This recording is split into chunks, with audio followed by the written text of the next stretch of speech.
আসসালামু আলাইকুম গাইস, রাফি গল্প সিজন 2 পার্ট নিয়ে আইছি, তো সবাই ভিডিওটা দেখেন। পরের দিন অফিসে ঢুকতেই হঠাৎ একটা মেয়ের সাথে আমার ধাক্কা লাগলো আর সে আমাকে ঠাস ঠাস করে থাপ্পড় মারলো। কি আপনি চোখে দেখেন না? মেয়ে মানুষ দেখলেই খালি গায়ের উপর পড়তে ইচ্ছা করে, তাই না? আমি বললাম আমায় মাফ করবেন, আমি দেখতে পারিনি। অভদ্র লোক, কিছু ভদ্রতা বলতে কিছুই জানে না। তারপর আমি সেখান থেকে গিয়ে বসের রুমে যাই। রুমে গিয়ে, স্যার আমি আসতে পারি? বস বলল আসুন। তারপর আমি সেখানে গিয়ে বসি আর বস আমাকে বলে উঠে, তা আপনার তো আজ অফিসে প্রথম দিন, তা আপনার কাজগুলো আপনাকে বুঝিয়ে দেওয়া হবে। আমি বললাম জি স্যার, আমি চেষ্টা করব। বস বলল ভালো, আপনাকে কাজে সাহায্য করবে আমাদের এখানকার একজন কর্মকর্তা। আমি বললাম জি স্যার। তারপর বস একজনকে রুমে ডাকে আর দেখি সেখানে সেই মেয়েটি এসেছে। মেয়েটি এসে বলে, স্যার আমাকে কি ডেকেছেন?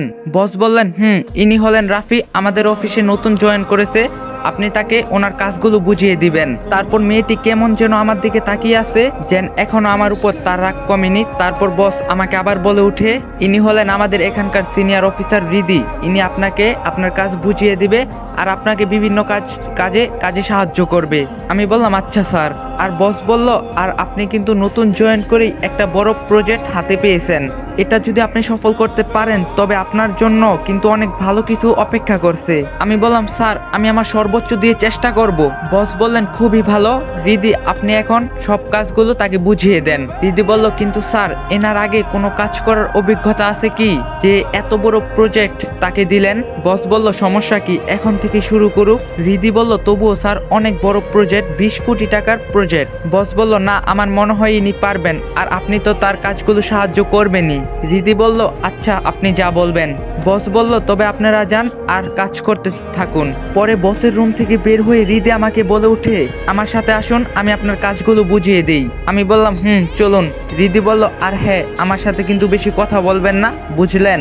আমি বললাম জি বলবো না ম্যাডাম।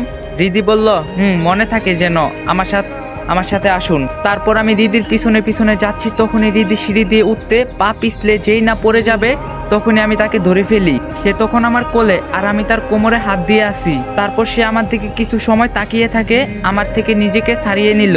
মুহূর্তের মধ্যেই যেন তার গাল দুটো লাল লাল টমাটোর মতো হয়ে গেল লজ্জায়। তারপর আমাকে না দেখার বান করে বলল, দাঁড়িয়ে কি দেখছেন, আমার সাথে আসুন। বলেই সে সেখান থেকে চলে গেল আর আমিও কিছু না বলে তার পিছনে যেতে লাগলাম। আমি সেখানে গেলে সে আমার হাতে অনেকগুলো ফাইল হাতে ধরিয়ে দিয়ে বলল, এই ফাইলগুলোর সব কাজ করুন। তারপর সে আর কিছু না বলে সেখান থেকে চলে গেল। তারপর আমি নিজের মতো করে কাজ করছি, দেখতে দেখতে 3 ঘন্টা চলে গেল। তারপর বস এসে বলল, আপনার কাজ কি কোনো অসুবিধা হচ্ছে? আমি বললাম না স্যার। তারপর আমার কাজগুলো দেখে বস আমাকে বলল, বাহ আপনি তো প্রথম দিন এসেই সব কাজ বুঝে গিয়েছেন। আমি বললাম জি স্যার। বস বলল, তা রিদিকে দেখতে পারছি না, তা সে কোথায়? আমি বললাম স্যার আমি জানি না। তারপর বস সেখান থেকে চলে যায় আর আমি আবার কাজ শুরু করলাম। পরে একজন এসে বলল, আপনি কি এখানে নতুন নাকি? আমি বললাম আমি নতুন, আজই জয়েন করলাম। তা আপনাকে মনে হয় রিদি ম্যাডামের সাথে দেখলাম। আমি বললাম একটা প্রজেক্টের কাজ আমাকে দেওয়া হয়েছে, তার জন্যই আমাকে কাজগুলো বুঝিয়ে দেন। তা ভাই আপনি তো নতুন, রিদি ম্যাডাম কিন্তু অনেক রাগী। আমি বললাম রাগী হলে আর কি করার, তা দুপুরের খাবার খেতে যাবেন না? আমি বললাম এই কাজ করেই যাব। তারপর আমি আবার কাজ করতে শুরু করলাম। তখনই রিদি সেখানে আসলো আর আমাকে বলল, আপনাকে যে ফাইলগুলো দিয়েছিলাম সেইগুলো কাজ করছেন? আমি বললাম করছি। রিদি বলল, তা আপনি এখন কি করবেন, দুপুরের খাবার খেতে যাবেন না? আমি বললাম না, পরে যাব।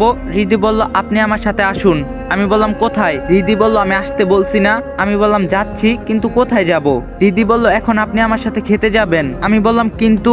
রিদি বলল, আমি কোনো কথা শুনতে চাই না। তারপর আমি রিদির সাথে গেলাম। সে আমাকে অনেক বড় একটা হোস্টেলে নিয়ে গেল। সেখানে গিয়ে আমাকে বলল, রিদি বলল, বলুন কি খাবেন? আমি বললাম আমার এখন খেতে ইচ্ছা করছে না। রিদি বলল, কেন? আমি বললাম এমনি। রিদি বলল, তা বললে তো হবে না, আমি তাহলে তো খাবার অর্ডার দিয়েছি। তারপর রিদি খাবার অর্ডার দিয়ে বলল, তা আপনার বাড়ি কোথায়? আমি বললাম জি আমার বাসা রংপুর। রিদি বলল, ও তা আপনি এখানে একা থাকেন? আমি বললাম তখনই ঠিক সেখানে দেখতে পাই যে আমাদের দিকে একটা মেয়ে আসছে আর সে বলে উঠে, আরে রিদি তুই এখানে? তারপর রিদি তাকিয়ে বলে উঠে, লিজা তুই এখানে? লিজা বলল, এই তো 1 মাস আগে এসেছি, তা তুই কেমন আছিস? রিদি বলল, আমি অনেক ভালো আছি, আর তুই কেমন আছিস? লিজা বলল, আমি অনেক ভালো আছি। রিদি বলল, শফিক আঙ্কেল কেমন আছে? লিজা বলল, হ্যাঁ বাবা মা দুজনে অনেক ভালো আছে। সবার মনে আছে তো এই গল্পের প্রথম সিজনের শফিক চাচার কথা? শফিক চাচার কথা শুনে আমার আর বুঝতে বাকি রইল না যে এটা তার মেয়ে লিজা। আর আমি এটাও জানতাম না যে রিদি আর লিজা দুজনেই ভালো বান্ধবী। তখন লিজা আবার বলে উঠে, তা তোর সাথে উনি কে? রিদি বলল, উনি হলেন রাফি, আমাদের অফিসে কাজ করবেন। লিজা বলল, ও তা এনাকে চেনা চেনা লাগছে, কোথায় যেন দেখছি। রিদি বলল, ও হতেও পারে, কারণ এনার বাড়ি তোর বাড়ির সাথেই রংপুর। রিজা বলল, ও মা তাই নাকি? রিদি বলল, তা এখানে কেন? রিদি বলল, কেন শাশুড়ির বাড়িতে ঘুরতে আসলাম। রিদি বলল, শাশুড়ির বাড়ি বানি কবে বিয়ে করলি? লিজা বলল, বিয়ে করা তো 1 বছর হয়ে গেল।